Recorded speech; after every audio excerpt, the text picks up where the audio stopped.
Guys, ang topic natin for today's video guys ay kailangan ba ng malaking puhunan kapag mag-open tayo ng sari-sari store?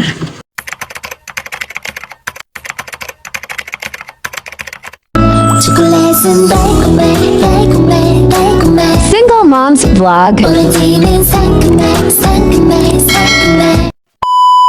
So bago natin pag-uusapan yung topic na yan, ako muna ay magpakilala sa inyo.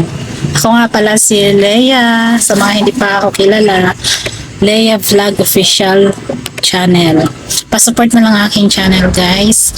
Ako pala ay si Leia, isang single mom at isang sari-sari store owner.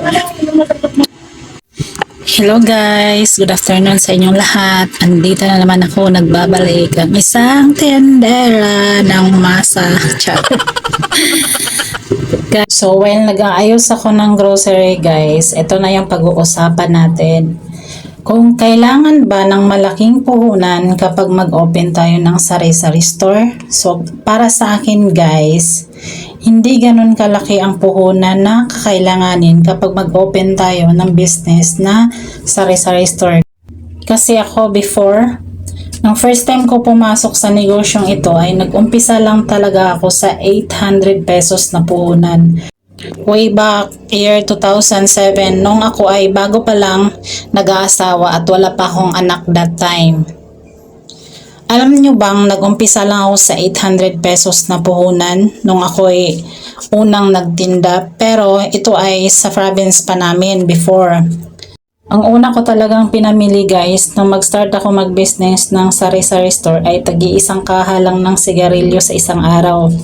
At mga candies, yun lang ang mga unang pinamili ko na alam kong fast moving, kaya araw-araw din ako nag-grocery that time kasi wala talaga akong malaking puhunan. Pero naglalakad lang ako araw-araw noon kasi sayang ang pamasahe para di ako malugi, at sa awa ng Diyos, yung 800 na yun, unti-unti kong napalago at hanggang sa dumami na siya at napupuno na yung sobrang cute kong tindahan before. Hanggang sa nakapagpatayo kami ng bahay noon, yung pera na kinita sa tindahan, nakapagpatayo kami ng bahay at nakabili ng mga gamit sa bahay.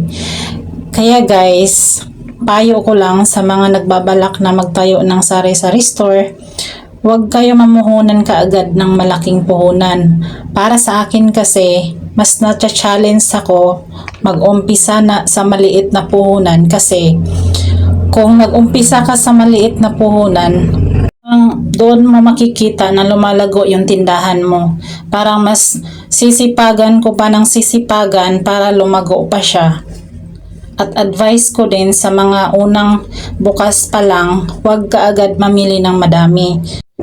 Kahit may sapat ka na puhunan, alamin mo muna ang area mo kung anong items ang mabili or yung mga hinahanap ng customer mo sa tindahan mo bago ka mamili ng ititinda mo. Para alam mo yung mga ititinda mo is fast moving talaga at hindi siya matitenga. Kaya kapag nag-open tayo ng store, talagang una, hindi natin alam kung ano ang mabenta sa area na yan. Kaya masuggest ko talaga sa balak mag-open pa lang ng store, yung mga basic needs muna like coffee, yung araw-araw na nabibili like shampoo, sabon, sigarilyo. Kahit din nyo muna kumpletuhin guys, tapos kapag may naghanap ng ganito ganon, saka nyo na ilista. Sa next grocery nyo, kumpleto na, nandyan na lahat ng kailangan nila. At alam mo na may bibili talaga niyan. Kasi kung bibili ka nang di mo pa alam kung may bibili ba niyan sa store mo, meron talagang items na slow moving. Kaya minsan, naabutan tayo ng expiration. So, lugi na agad kapag ganun. So, yun lang po guys, yung may share ko sa inyo. Hanggang sa muli, don't forget to share and support my video guys. Bye!